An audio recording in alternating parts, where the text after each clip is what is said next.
नाम है तेरा पालनहारा, जाने कब दर्शन होगा। जिसकी प्रतिमा इतनी सुंदर, वो कितना सुंदर होगा, वो कितना सुंदर होगा, वो कितना सुंदर होगा।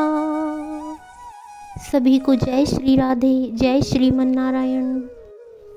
श्रीमद् भगवद गीता रूपी उपनिषद एवं ब्रह्म विद्या तथा योग शास्त्र विषयक श्री कृष्ण और अर्जुन के संवाद में कर्म संन्यास योग नामक 5वां अध्याय प्रारंभ करते हैं। अर्जुन बोले, हे कृष्ण, आप कर्मों के संन्यास की और फिर कर्म योग की प्रशंसा करते हैं, इसलिए इन दोनों में से जो एक मेरे लिए भलीभांति निश्चित कल्याणकारक साधन हो उसको कहिए। श्री भगवान बोले, कर्म संन्यास और कर्म योग ये दोनों ही परम कल्याण के करने वाले हैं, परंतु उन दोनों में से भी कर्म संन्यास से कर्म योग साधन में सुगम होने से श्रेष्ठ है।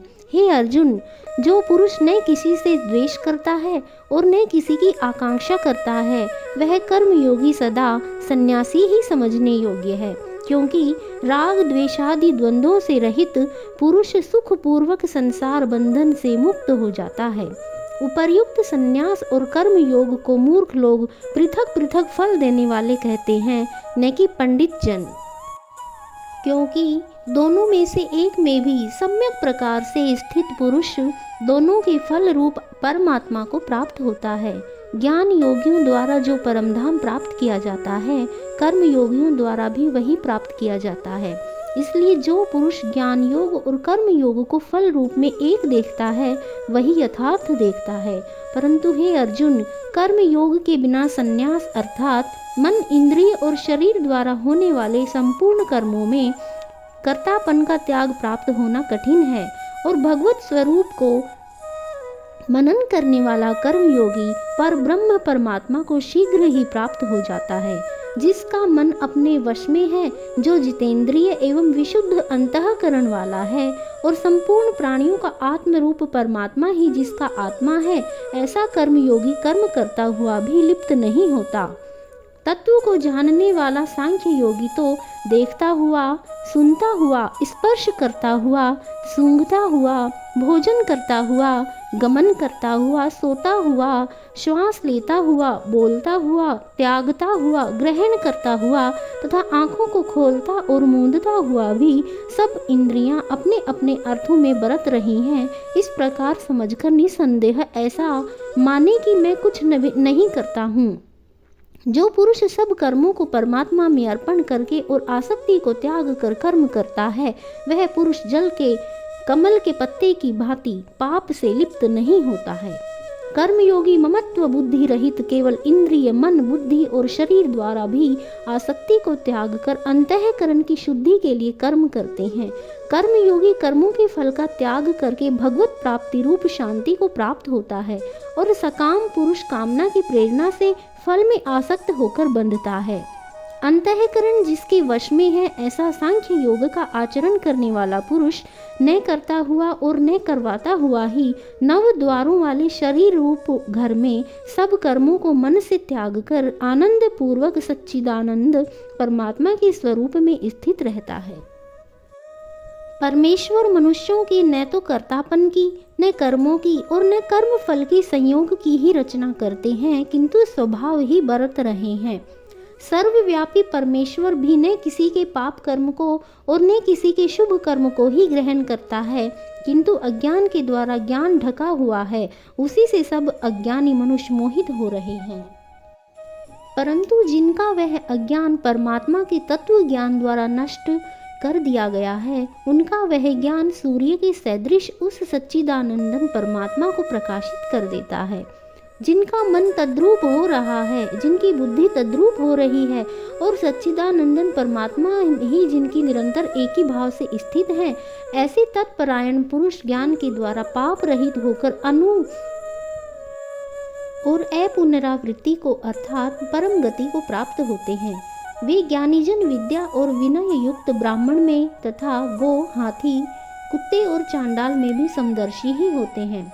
जिनका मन समभाव में स्थित है, उनके द्वारा इस जीवित अवस्था में ही संपूर्ण संसार को जीत लिया गया है, क्योंकि सच्चिदानंदन परमात्मा निर्दोष और सम है। इससे वे सच्चिदानंदन परमात्मा में ही स्थित हैं। जो पुरुष प्रिय को प्राप्त होकर हर्षित नहीं हो और अप्रिय को प्राप्त होकर उद्विग्न न हो, वह स्थिर बुद्धि, संशय रहित ब्रह्मवेत्ता पुरुष सच्चिदानंदन ब्रह्म परमात्मा में एक ही भाव से नित्य स्थित है। बाहर के विषयों में आसक्ति रहित अंतःकरण वाला साधक आत्मा में स्थित जो ध्यान जनित सात्विक आनंद है, उसको प्राप्त होता है। तदनंतर वह सच्चिदानंदन पर ब्रह्म परमात्मा के ध्यान रूप योग में अभिन्न भाव से स्थित पुरुष अक्षय आनंद का अनुभव करता है। जो ये इंद्रिय तथा विषयों के संयोग से उत्पन्न होने वाले सब भोग हैं, वे यद्यपि विषयी पर पुरुषों को सुख रूप भासते हैं, तो भी दुख के ही हेतु हैं और आदि अंत वाले अर्थात अनित्य हैं। इसलिए हे अर्जुन, बुद्धिमान विवेकी पुरुष उनमें नहीं रमता। जो साधक इस मनुष्य शरीर में शरीर का नाश होने से पहले पहले ही काम क्रोध से उत्पन्न होने वाले वेग को सहन करने में समर्थ हो जाता है, वही पुरुष योगी है और वही सुखी है। जो पुरुष अंतरात्मा में ही सुख वाला है, आत्मा में ही रमण करने वाला है तथा जो आत्मा में ही ज्ञान वाला है, वह सच्चिदानंदन पर ब्रह्म परमात्मा के साथ एक ही भाव को प्राप्त सांख्य योगी शांत ब्रह्म को प्राप्त होता है। जिनके सब पाप नष्ट हो गए हैं, जिनके सब संशय ज्ञान के द्वारा निवृत्त हो गए हैं, जो संपूर्ण प्राणियों के हित में रत हैं और जिनका जीता हुआ मन निश्चल भाव से परमात्मा में स्थित है, वे ब्रह्मवेत्ता पुरुष शांत ब्रह्म को प्राप्त होते हैं।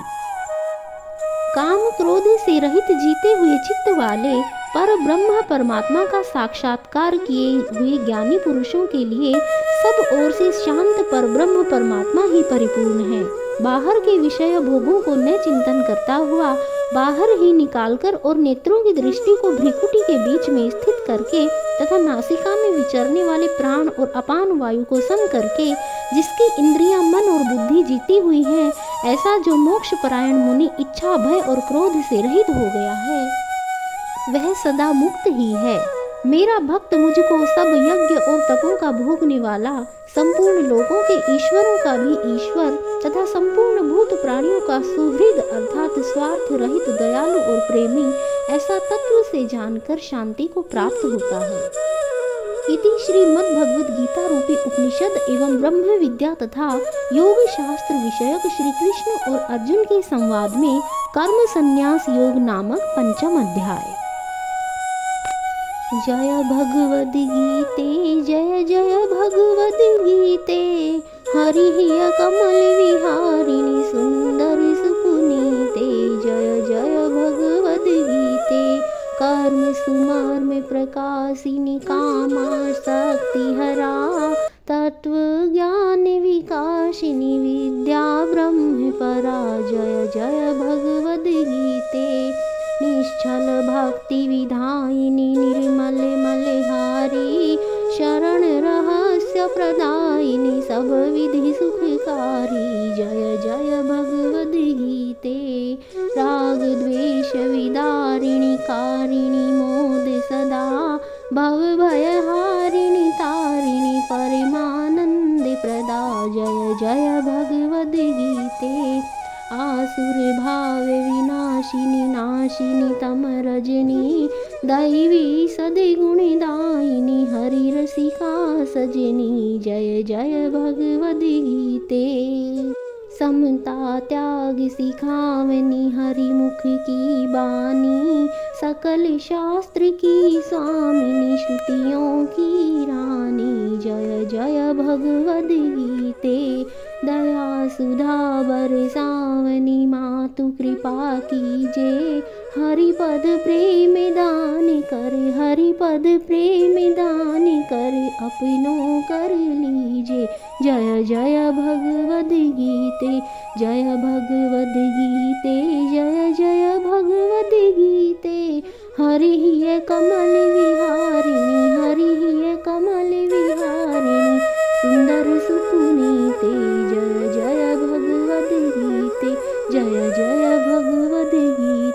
जय जय भगवद्गीते।